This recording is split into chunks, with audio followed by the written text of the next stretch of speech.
मान देना जिनका सहज स्वभाव है, हाँ, ये बहुत ही विशिष्ट गुण है। संसारी मनुष्य जो है बात बात में मान की अपेक्षा करता है। अजी हाँ, हम जहाँ जाएं वहीं मान होना चाहिए, सम्मान होना चाहिए।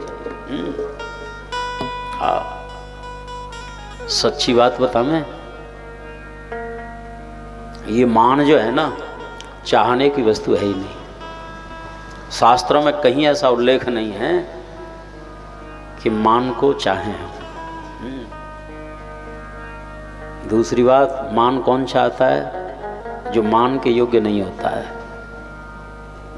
और जो मान के योग्य होता है ना, उसको चाहने की जरूरत नहीं होती, उसका तो मान ही मान होता है। हाँ, हरिशरणम,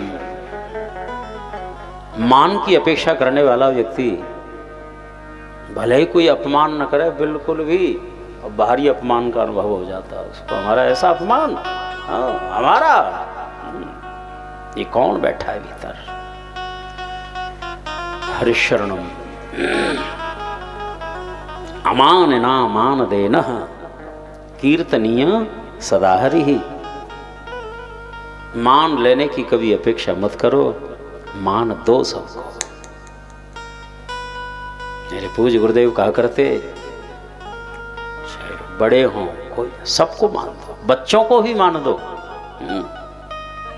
और यहां तक वर्णन है, बच्चों की तो पूजा करनी चाहिए। बालक जो है भगवान का ही रूप होता है। सच, बालक का कभी तिरस्कार न करे। बालक को हम झड़क दें, फेंक दें, नहीं। बालकों की पूजा करो और बड़ों की खो जितनी हो सेवा करो। ये भागवत धर्म है। ये परिवार, समाज, देश, जगत, ये अपना करके इसको मान है कि ये मेरा है, भूल है। सबकी सेवा के लिए अवसर मिला है।